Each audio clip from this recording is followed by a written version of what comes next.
Welcome to the Heavy Spoilers Show. I'm your host Paul, aka the guy who always comes through with a breakdown in the Rick of Time. In this video, we're going over the latest episode of Rick and Morty. The new entry is filled with Easter eggs, lots of hidden details, and also some callbacks to earlier entries in the show.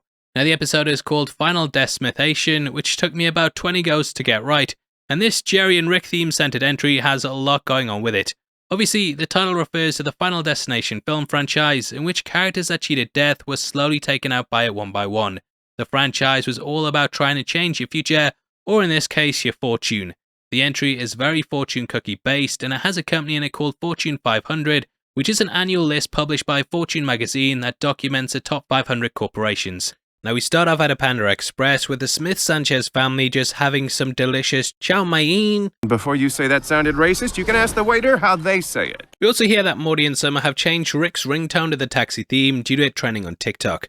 They say it slaps, it ain't.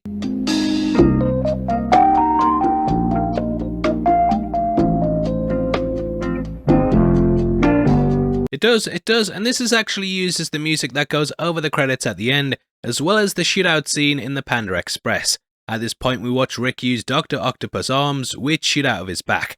Rather than using chopsticks though, he just ends up using two forks, showing how he doesn't really care about the culture. Now at this point, they get given some fortune cookies, which we later learn are actually made from alien poop.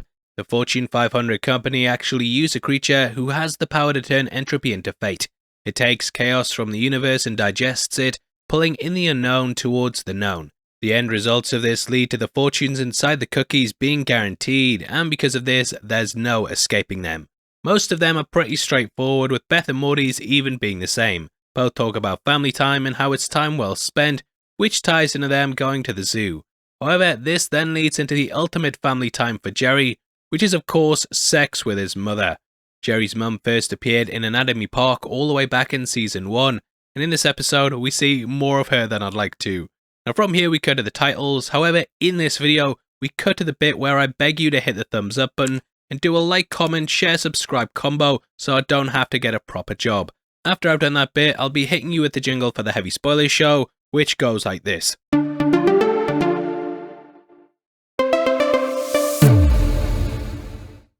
Now the fortune cookie message naturally spooks Jerry as he thinks this could be true. Suddenly things related to his mother start popping up everywhere and he begins to worry that his fate is sealed. I thought the taunting was hilarious and the bit with the cupboard and the fake mother was pretty funny. Now in the end he ends up dressing up as Morty because he says if he has sex with his mother then that's going to be Beth. There's also an interesting picture in the Smith-Sanchez home that I don't think we've seen before, which contains stills from the first motion picture ever created. This involved a man riding on the back of a horse, and it was referenced heavily in Jordan Peele's Nope. Jerry then asks them to take photos of the white tiger, which is his favourite animal. Beth then replies by saying, "Because they breed via incest." Is that true? Now this could actually tie back to a story from a couple of years ago, in which the quote-unquote world's ugliest tiger was bred in a bid to make money. It came out with a really weird face due to them inbreeding white tigers with each other, which I feel that this is linking back to. After several scientific tests, Rick discovers that there's a high probability that this is a reality in which he'll have sex with her. We get a literal dick in a box test, and Rick carries these out with a device that looks like a PKA meter. These were used in Ghostbusters, and the way the two rods pop out makes me think that the design was based on that. The pair return to the Panda Express, and in the back, we see some suspicious members of staff. One has a tattooed tear, another has a scar on his face, and the other is missing an eye and heavily covered in ink. They're packing up meth and immediately start shooting. There's a split-second shot where the chef pops up too, and whilst the carnage ensues, Jerry's mum starts texting him some things that could be misinterpreted. I got lots of vibes at the end of Breaking Bad with a ship blasting away inside the restaurant, similar to how Walt's car did when he went to rescue Jesse.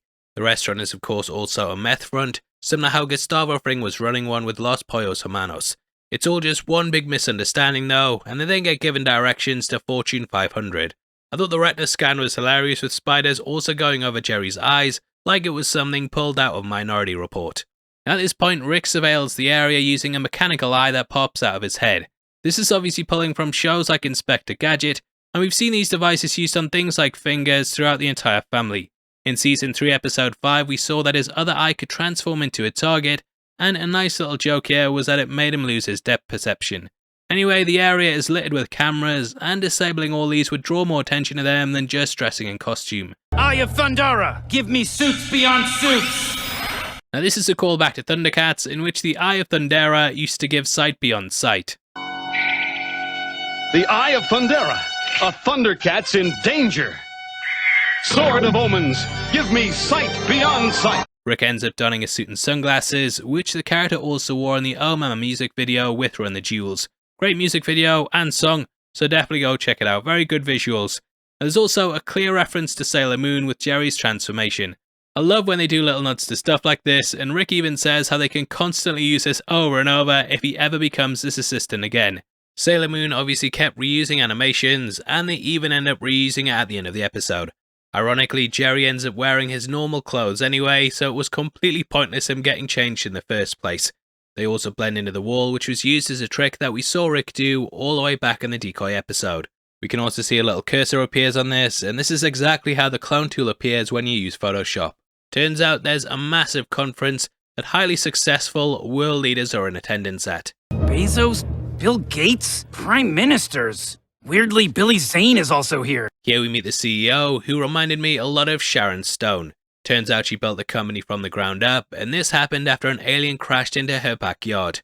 She ended up getting a cookie that said she'd become the most successful businesswoman on Earth, and Rick ends up helping this happen by removing trillions of dollars from Goldman Sachs to buy out the business. In the end, he gives this all back, but because the fortune happened, it's now null and void. She promises that she can change your fate if you invest enough, and could be based on Elizabeth Holmes. Holmes was the CEO of a company that claimed to be able to produce highly accurate blood tests, but these heavily malfunctioned and didn't do what she claimed. In the end, she ended up getting shut down after receiving hundreds of millions in investments, and is now seen as a massive failure due to her lies and deceit. Now on the whole, these cookies are impossible to avoid, with security guards kicking the crap out of Rick after taking them. However, he realizes that because Jerry's future hasn't come true yet, that he can use him as a human shield. There's a great little detail when they scan characters, and we can see that a circle appears, which is actually from a zodiac chart. At this point, they come across the fortune smith, and can catch the creature creating the cookies. I feel like the former is based on the guy from Waterworld, who is forced down into the oil in the tanker in order to keep an eye on things. The monster itself seems like it's pulling from God of War 2, namely the sister of fate who weaves together all the threads of someone's life in order to control their destiny. And the new fortunes are a bit weird, and it turns out these were sent out as a cry for help, that someone would arrive and help rescue the pair. The Smiths sent out several of these, including how a virus would end up shutting down the world, which... Now the CEO is brought in Jerry's mother, and the guards end up taking several fortune cookies. Rick has to use his wits to outsmart them all into killing each other, and there are a couple of nods here and there to some specific things. Now, there's a part where someone controls the moisture inside someone's body. I think this is similar to how the Atlanteans in Zack Snyder's Justice League did it. There's also someone who can stick to walls, similar to Spider-Man, and a guard that also gets immortality. However, this doesn't mean he can't feel pain, and he ends up getting shot several times by a minigun. Rick also finds several fortune cookies with random effects, and he fires them into people's mouths. One transforms into the Red Ranger T-Rex that you'll probably recognize from the Power Rangers if you are a 90s baby. The CEO ends up eating lots of random cookies after her fortune comes true, and this transforms her into a gigantic Resident Evil style monster. The Fate monster ends up going wild, and my man realizes he's romanticized a wild animal. He brings up Margaret Howe, and she participated in NASA-funded research to see if a dolphin named Peter could mimic human speech. It frequently got sexual urges, and Margaret would choke the dolphin in order to relieve it and move on with the lesson. In the end, Peter ended up drowning himself because the spaces didn't have any natural sunlight, and Peter sadly got depressed. Really weird story that I definitely recommend you check out, and the guy goes off on a monologue for a reason that might pique your interest. Now, I can't show this clip because my vids have been getting demonetized recently, but he also gets ripped apart similar to how Starro pulls a thinker apart in Suicide Squad. The Beast eats the CEO, and a void is created which leads to some hilarious stuff with Jerry and his mother just missing out. Jerry leaves a thank you message for Rick, and then calls him a friend.